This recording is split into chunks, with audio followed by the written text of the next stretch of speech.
सच का जहां।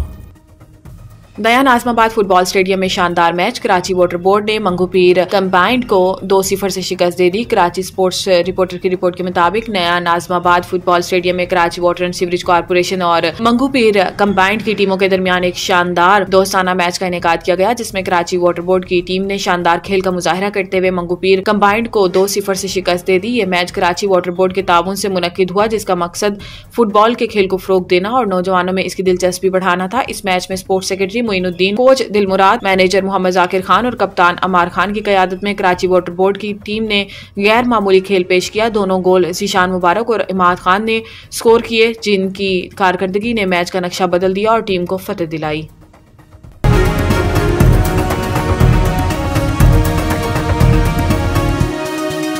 हमारा जहां, सच का जहां।